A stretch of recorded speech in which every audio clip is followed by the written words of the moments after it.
Bonjour à toutes et tous, merci d'être avec nous. Les étangs sont des capteurs de CO2 5 à 50 fois plus efficaces que les forêts. Les premiers résultats genevois d'une étude internationale les mettent même en tête des écosystèmes performants. La doctorante en écologie aquatique Julie Failly est notre invitée.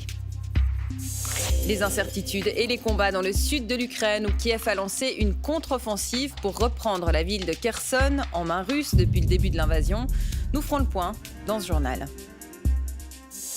La victoire surprise de Serena Williams hier à l'US Open de tennis alors que les stars s'étaient réunies pour ses adieux. Et les 3 Suisses engagés dans le tournoi, Stan Wawrinka, Jil Teichmann et Marc-André Huesler, n'ont pas passé la rampe. Enfin, Juan José Lozano et Zoltán Horváth sont les invités culture du 1245. Les deux réalisateurs présentent Jungle Rouge, un film d'animation qui nous plonge dans la jungle des FARC, les forces armées révolutionnaires de Colombie. Les étangs seraient les écosystèmes les plus performants pour capter le CO2. C'est ce que montrent les résultats du volet genevois du projet Ponderful, une étude internationale dévoilée aujourd'hui sur l'impact des étangs dans le stockage du CO2.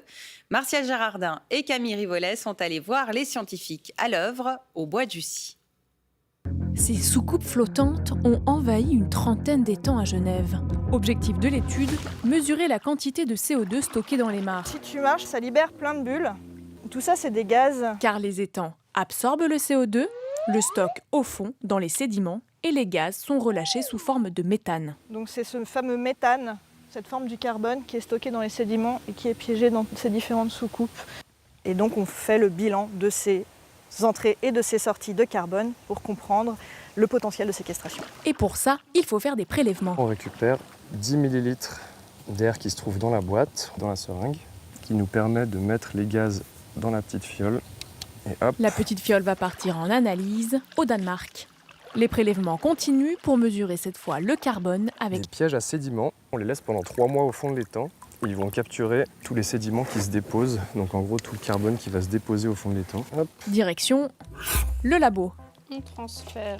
Les sédiments partent au four pour évaporer l'eau. 48 heures plus tard, On vient récupérer nos sédiments.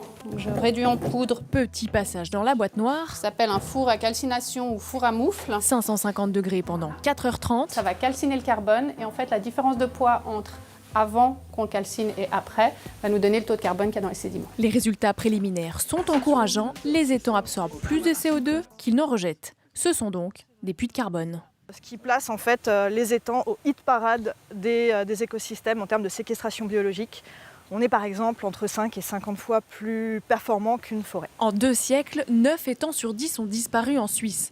Pour les coordinateurs de cette étude, il faut en recréer pour absorber le CO2, mais pas seulement. On sait maintenant que les réseaux d'étangs, ils hébergent plus de biodiversité que les lacs et les rivières. Donc là, on a un réservoir de biodiversité énorme. Donc des tas de services en plus du stockage de carbone. L'étude n'est pas terminée. Des analyses similaires sont menées dans d'autres pays, comme en Uruguay et en Turquie, pour tout connaître sur ces milieux aquatiques. Bonjour Julie Failly. Bonjour. Vous êtes doctorante en écologie aquatique. Vous aussi, vous êtes allée recueillir plein de matériel dans l'étang de Jussy. Qu'on comprenne bien, c'est un projet qui est international. Oui. Alors, c'est un projet qui occupe 18 équipes de chercheurs dans 10 pays, principalement en Europe de l'Ouest, mais aussi en Turquie, en Uruguay. Et dans 8 pays, on suit exactement le même protocole. Et donc, mes collègues vont aussi poser ces soucoupes flottantes pour mesurer les gaz et la séquestration du carbone. Donc, ce qu'on voit ici à Genève, c'est qu'il faudrait donc recréer des étangs. Oui, alors on en a perdu beaucoup avec des changements d'utilisation du sol. Beaucoup ont été asséchés, comblés. Mais les étangs sont de formidables écosystèmes, non seulement pour la capture du carbone, mais aussi pour beaucoup d'autres aspects, notamment pour la biodiversité. Mais ils offrent également d'autres services. Au Tessin, par exemple, ils sont utilisés comme réserve d'eau pour les incendies. Ils servent de réserve d'eau, de stockage de l'eau en cas d'inondation, pour réduire les inondations. Pour l'humain aussi, le bien-être. Ils permettent, ce sont des zones de loisirs. On peut aussi se baigner dans certains étangs. Ils sont parfaits pour l'éducation à la nature. Donc, c'est vraiment des écosystèmes qu'on pourrait recréer pour profiter de tous les services qu'ils offrent. Une question plus personnelle, comment vous êtes devenu, vous êtes spécialisé dans les marais, qu'est-ce que c'est votre amour des étangs? Parce que maintenant je sais que c'est pas la même chose. Alors moi, c'est les libellules qui m'ont attirée vers les étangs parce que ce sont de super espèces indicatrices de l'état des milieux et elles sont beaucoup utilisées dans les études de monitoring. Et puis maintenant, je regarde les changements temporels de toutes les petites bébêtes qui vivent dans les étangs, que ce soit les libellules, les coléoptères, les éphémères et tout ça. Julie Failly, merci beaucoup d'être venue sur ce plateau. Merci. Et cette autre prouesse, cette fois-ci technologique, en matière d'utilisation du CO2, le campus Énergie-Police, EPFL et HESSO testent en Valais depuis juin un système révolutionnaire de chauffage, refroidissement des bâtiments et des appareils avec du gaz carbonique. Une première mondiale qui pourrait révolutionner l'échange d'énergie dans nos villes. Raphaël Poncioni. Dans nos entreprises ou à domicile, certains appareils produisent de la chaleur que d'autres pourraient réutiliser. La même chose, à l'inverse pour le froid. Un système d'énergie vise à faire échanger ces calories entre ses consommateurs. Le transport de cette énergie se fait aujourd'hui par de volumineuses conduites d'eau. C'est là qu'intervient le système révolutionnaire qui remplace l'eau par du CO2, développé à Énergie-Police à Sion. On joue avec ce qu'on appelle la chaleur latente d'évaporation. Vous savez que quand vous évaporez de l'eau, il faut énormément d'énergie. Quand elle se recondense, elle dégage énormément d'énergie. On profite du même phénomène, mais ici avec du CO2. C'est ce qui nous permet d'avoir 10 fois plus d'énergie qu'on a avec de l'eau. Des centaines de scientifiques ont œuvré à ce remplacement de l'eau par du CO2, qui permet également d'avoir des conduites de transport 10 fois plus petites et moins chères, capables de traverser facilement les villes et raccorder tous les bâtiments. Nous, on a démontré dans nos études qu'on pouvait rendre les villes autonomes en énergie avec ce système-là, en le combinant avec un système intelligent de gestion de l'énergie. Et l'avantage, c'est qu'on va aller pouvoir chercher les sources de chaleur qui, normalement, sont rejetées à l'environnement et les amener dans tous les bâtiments. C'est une des grandes solutions de la transition énergétique. Ce projet est actuellement déployé sur le campus Énergie-Police dans 3 bâtiments de l'EPFL et de la HESSO Valais-Valis qui ont collaboré pour passer de la théorie à un projet concret. Mettre ces forces ensemble, ça permet vraiment d'aller, dans le cas d'espèce, depuis un brevet de l'EPFL jusqu'à une installation fonctionnelle dans des bâtiments. Et il faut que ça puisse démarrer ici, mais qu'ensuite ce type de réseau puisse se déployer dans toute la Suisse, voire plus largement au sein de l'Europe. Plusieurs entreprises privées collaborent au projet pour déployer prochainement la technologie à large échelle. La ville de Sion pourrait être la première bénéficiaire. Les autorités ukrainiennes ont annoncé avoir lancé une contre-offensive dans le sud du pays, dans la région de Kherson, une ville occupée par les Russes depuis le début de la guerre. Des combats intenses, à l'ampleur encore difficile à établir, y ont cours. Tamara Munkanovic. Des images d'explosions partagées sur les réseaux sociaux, mais qui n'ont pas pu être vérifiées de manière indépendante. Des explosions puissantes, des combats intenses sur la ligne de front dans le sud et des actions offensives ukrainiennes dans plusieurs directions, une zone indiquée ici en violet. 4 villages auraient été récupérés, ce sont les quelques informations qui filtrent du côté ukrainien. L'objectif, reprendre la ville de Kherson aux Russes, mais pas question de donner des précisions sur ce qui semble être une contre-offensive. Quels sont nos plans? Vous n'entendrez pas de détails de la part d'un vrai responsable. C'est ainsi en temps de guerre. Mais les occupants doivent savoir que nous les chasserons jusqu'à la frontière, notre frontière, dont la ligne n'a pas changé. Les envahisseurs le savent bien. S'ils veulent survivre, il est temps pour eux de fuir.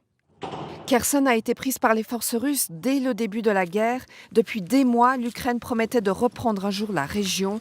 Une opération qui s'annonce longue, mais dont le succès représenterait une importante victoire d'étape pour l'Ukraine. Et le retour au calme à Bagdad après 2 jours de chaos, 2 jours consécutifs d'affrontements, faisant 23 victimes et des centaines de blessés. Un chaos consécutif à l'annonce du retrait politique du leader chiite Moqtada Sadr, ce qui a réveillé la révolte de son camp. Ce matin, il avait appelé au calme, menaçant de se distancier. Le récit de Laurent Bourcalter. Bagdad et ses vieux démons.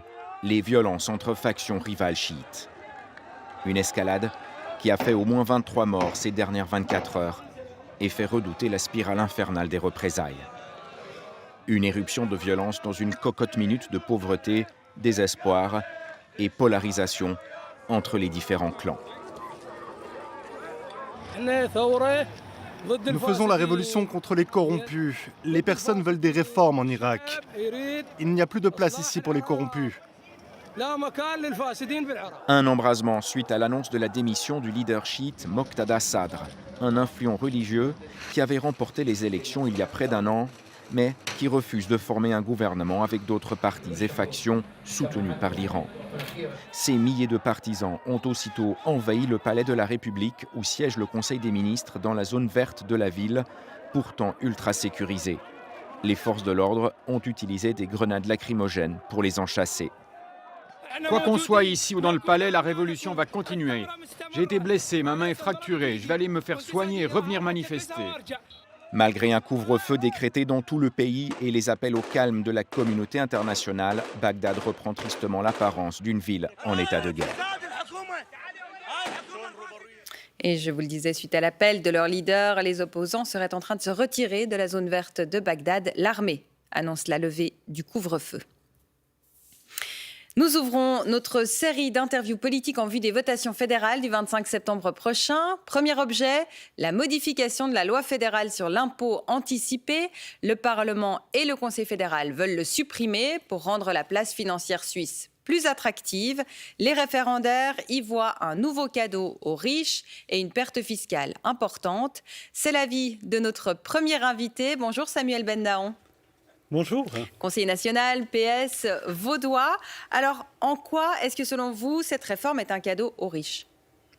Le problème, c'est pas vraiment seulement que c'est un cadeau aux riches, c'est un cadeau aux riches parce que ceux qui vont en bénéficier, c'est uniquement des gros investisseurs qui sont à l'étranger et qui ne déclarent pas leurs revenus, puisqu'en fait, les gens qui déclarent leurs revenus peuvent récupérer l'impôt anticipé. Mais le problème, c'est surtout à qui ça ne bénéficie pas. Après des années et des années de baisse d'impôts pour les grandes entreprises et puis pour les très riches, c'est vraiment le moment aujourd'hui qu'on utilise le peu de marge de manœuvre qui nous reste pour faire quelque chose enfin pour la classe moyenne. Pourtant, c'est aussi l'argument du Conseil fédéral, cette réforme pourrait, elle table d'ailleurs sur un bénéfice de 350 millions par année. Ça pourrait bénéficier à tout le monde. Bon, écoutez, ça c'est vraiment un conte de fées, mais si vous lisez la brochure qu'ils nous donne, c'est pas du tout ce qui est annoncé. On annonce 1 milliard de pertes fiscales le jour du vote, 300 millions au moins, et beaucoup plus si les intérêts augmentent. Et puis c'est vrai qu'il y a eu des discussions sur est-ce que ça pourrait rapporter de l'argent. Il y a une chose qui est claire, c'est que toutes les analyses qui ont été faites jusqu'à maintenant et qui ont analysé les chiffres passés ont montré que ça n'allait pas rapporter de recettes. Par exemple, juste pour les obligations, ça a été fait en 2012, et lorsqu'on a décidé de baisser les impôts sur les obligations, ça n'a eu aucun effet sur le marché. Donc ça va juste être de l'argent qui va fuir la Suisse, alors qu'aujourd'hui, on a vraiment beaucoup besoin de ces moyens pour soutenir la classe moyenne et puis aussi vaincre les crises qui aujourd'hui nous menacent. Alors, il y a quand même encore un tout petit argument qui pourrait faire écho chez vous. Peut-être les collectivités publiques pourraient, elles, économiser et donc plus facilement investir dans des projets pour la communauté. Bon, ça c'est vraiment un des arguments qui est à mon avis le moins bon. C'est un peu comme si vous dites « Ah, on a donné le palais fédéral à Crédit Suisse, mais vous inquiétez pas, ils vont nous faire un super loyer. » Au fait, en gros, on cède de l'argent, puis après on va devoir le réemprunter et on nous dit qu'on nous fera un rabais. Mais le problème est le suivant, c'est qu'en fait, ce qu'on perd en perdant l'emprunt anticipé, c'est beaucoup plus grand que ce qu'on gagnerait avec des intérêts un petit peu plus bas. Par contre, ceux qui vont gagner, c'est les investisseurs. Et le problème aujourd'hui, si vous regardez qui émet les obligations, vous pouvez constater qu'en fait, c'est des entreprises qui gagnent des milliards. Alors voilà, on peut être pour, on peut être contre, mais ce qui est important aujourd'hui, c'est que les moyens publics qu'on a à disposition doivent aller pour la population.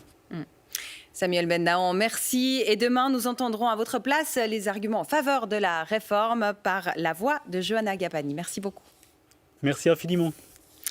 Et cette nuit en tennis, ce n'est pas encore l'heure des au revoir pour Serena Williams, alors que tout était prêt pour lui rendre hommage en cas de défaite, synonyme de la fin de sa carrière. Devant sa fille, des stars afro-américaines telles que Spike Lee ou Mike Tyson et près de 24 000 supporters en folie, la reine du tennis s'est imposée 6-3, 6-3 contre la monténégrine Kovinic. Le plaisir va donc se prolonger, en tout cas jusqu'au prochain tour, prévu mercredi. Et par contraste, cette première journée était catastrophique pour les Suisses. 3 engagés à l'US Open, 3 éliminés, dont Stan Wawrinka, contraint à l'abandon. Le récit de Cédric Moret. C'est une image qui fait mal. Voir le vainqueur de l'US Open en 2016, Stan Wawrinka, se dépêcher de faire son sac pour quitter un court annexe après une défaite au premier tour. Tête basse, le Vaudois de 37 ans abandonne après avoir perdu les 2 premiers sets contre le Français Corentin Moutet. Physiquement, j'ai eu 2-3 soucis à la fin du 2e set. Des soucis physiques, aussi des crampes qui arrivent. beaucoup de tension. J'ai pas réussi à jouer comme j'avais envie dès le début du match. J'ai pas réussi à m'imposer. Il a gagné deux premiers sets. Pour moi, c'était trop risqué de pouvoir continuer. Le tournant, c'est quand Wawrinka rate 2 occasions, comme ici, de revenir à un set partout. 6e défaite de suite du Vaudois qui ne retrouve plus la confiance depuis des mois. Malgré ses 37 ans, il veut continuer. J'aime encore ce que je fais. J'ai énormément de plaisir à jouer au tennis. C'est une passion avant tout. Si à chaque fois qu'il y a des défaites, on doit arrêter, on ne va pas très loin. Un peu mieux, mais défaite aussi pour Alexander Richard. Le Zurichois s'est bien battu, a pris une manche au Canadien Félix Auger-Aliassime, mais il s'incline en 4-7. Et le cauchemar suisse se termine avec un 3e revers, celui de la gauchère biennoise Jill Teichmann, battue 6-4, 6-2 par la chinoise Zhang. Et place à la culture, les réalisateurs Juan José Lozano et Zoltán Horváth sont les invités de Julie Evard. Prenez un réalisateur de films d'animation genevois et mettez-le avec un réalisateur colombien vivant depuis 20 ans entre la Suisse et son pays natal. Boum! Entre le genevois Zoltán Horváth et Juan José Lozano, réalisateur marqué par la violence endémique dans son pays, la rencontre est explosive. Réalisé en animation mixte à la croisée des genres entre naturalisme et onirisme, Jungle Rouge nous plonge dans l'intimité du numéro 2 des FARC, les Forces armées révolutionnaires de Colombie, Raúl Reyes. Raúl Reyes, un commandant tué en 2008 en territoire salvadorien lors d'un raid coordonné par l'armée colombienne et la CIA. Dans ce huis clos, dans la jungle, on découvre les conditions extrêmes dans lesquelles le collectif doit survivre et l'on plonge dans la psyché de plus en plus fragile du numéro 2. Fascinant. Pour faire ce premier long-métrage sur la plus ancienne guérilla communiste au monde, les 2 réalisateurs se sont appuyés sur 10 ans d'échanges de mails retrouvés dans l'ordinateur du commandant après sa mort, 10 ans de courriels écrits par l'homme chargé de négocier la libération d'une centaine d'otages, dont Ingrid Betancourt. On nous dit que dans ce film, tout est vrai, ou presque.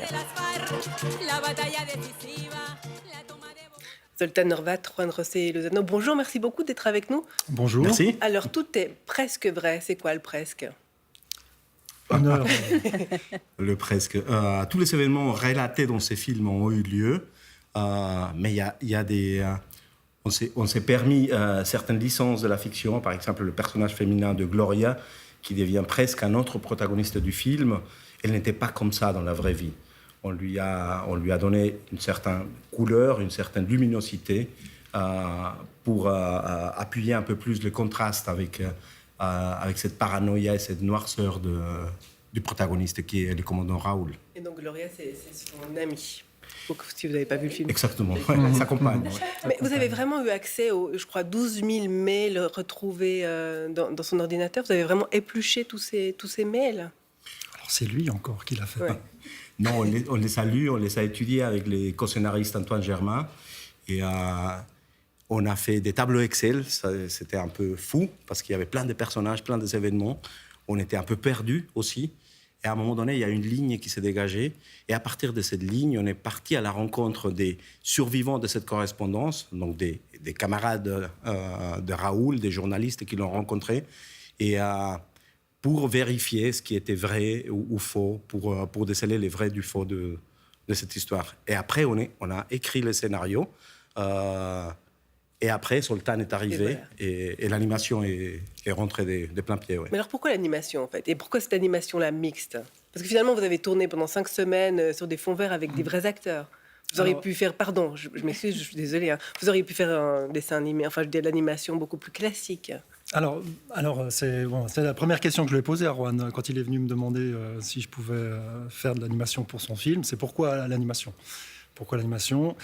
Et puis la réponse qu'il m'a faite, c'était que pour lui, ce qui était important, c'était de pouvoir représenter la jungle, de ne pas faire quelque chose de naturaliste, de pouvoir représenter la jungle comme un miroir de l'âme de son protagoniste, donc de Raúl Reyes. Et que cette jungle puisse évoluer au début, qui est une jungle presque bavaroise. Hein. On a des fûts de troncs, et puis tout est nettoyé. Il n'y a pas de buissons, il n'y a pas de lianes, il n'y a pas de... Il n'y a rien sur le sol. Et puis plus on avance, plus cette jungle devient touffue, devient foisonnante, devient étouffante. Et puis pour finir par une jungle complètement folle et complètement onirique. Mais tous les rêves sont aussi incroyables. Oui, tout à fait. Alors, mais tout ça montre, c'est ça, je me dis, oui, voilà, effectivement, ça, l'animation dans ce cadre-là se justifie totalement. Et donc, j'ai sauté pieds joints dans le train avec une grande joie. Voilà. Et pourquoi vous vouliez raconter cette histoire? Elle n'avait jamais été racontée au cinéma, mais vous êtes colombien, donc évidemment, on peut imaginer pourquoi. Mais est-ce que tous les Colombiens ont besoin de se rappeler de cette période, de comprendre peut-être? Moi, je pense que c'est important. Donc, si je suis arrivé... ou plutôt, quand je suis arrivé au cinéma, j'ai fait une école de cinéma à Bogota et très vite, le conflit sociopolitique armé en Colombie s'est imposé. Donc, j'aurais aimé faire d'autres types de films. Mais quand je regarde en arrière, je vois que tout mon travail est dédié à la Colombie pour essayer de comprendre ce pays, de le raconter aux autres. Et il y avait un acteur fondamental de ces conflits qui est les FARC, qui n'avait jamais été traité dans le cinéma. Parce que le guerrillero est perçu en Colombie comme quelqu'un de très lointain. C'est le mauvais, c'est le méchant. Et qui est très très loin dans la jungle. Donc il me fallait à moi personnellement essayer de comprendre cette histoire et de la restituer. Et vous l'avez mieux comprise aujourd'hui? Je comprends mieux. Il y a certaines choses qui demeurent un peu étranges. Le personnage de Raoul, je ne suis pas sûr de l'avoir compris. On reste face à un personnage complexe, difficile. Oui, parce qu'il faut dire que c'est une histoire de FARC, c'est une histoire de Colombie, une histoire colombienne, mais c'est aussi une histoire plus générale sur l'enfermement mental, sur le fait comment on peut partir de grands idéaux très généreux et finir en étant un ravisseur, quoi. Enfin, ça parle aussi de ça, c'est pas que une histoire colombienne. Oui, ça parle de la radicalisation. Et si j'ai dit merci de le dire, c'est parce que je pense que la collaboration de Zoltan, d'Antoine Germain dans le scénario, ça me sortait de cette réalité très pauvre et très colombienne pour aller vers une construction plus universelle qui aspirait à parler à plus de gens que les Colombiens. Mais c'est pour ça aussi que vous avez... Parce que nous, ce qu'on connaît d'ici des FARC, c'est surtout Ingrid Betancourt, évidemment. Elle apparaît, elle est là, elle existe, mais elle est vraiment pas centrale dans le film. C'est pour ça que vous vous en êtes un peu éloigné, pour justement faire quelque chose de plus universel. Oui, absolument. Elle n'est pas le sujet du film. C'est Raoul qui est l'incarnation de la dérive autoritaire et cauchemardesque des FARC. Merci infiniment d'être venu. Le temps passe vite, hein. Quand on est deux, c'est encore plus vite. Le film Jungle Rouge, qui est une coproduction RTS, sort demain. Il faut vraiment aller le voir parce qu'on apprend plein de choses. C'est vrai qu'on comprend des choses différemment. C'est passionnant. Merci beaucoup. Infiniment. Merci de la visite. Merci. Et les vendanges ont commencé ce matin dans certains vignobles du canton de Vaud avec 3 semaines d'avance, du jamais vu. Les fortes chaleurs ont été couplées à un déficit important de précipitations qui ont accéléré le processus de maturation du raisin. Si les grains sont moins gros, ils sont plus sucrés, ce qui annonce déjà un très bon millésime pour 2022.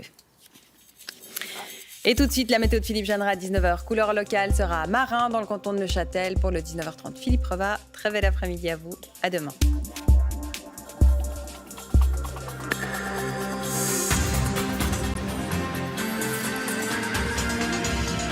Suivez l'information en continu sur RTS Info.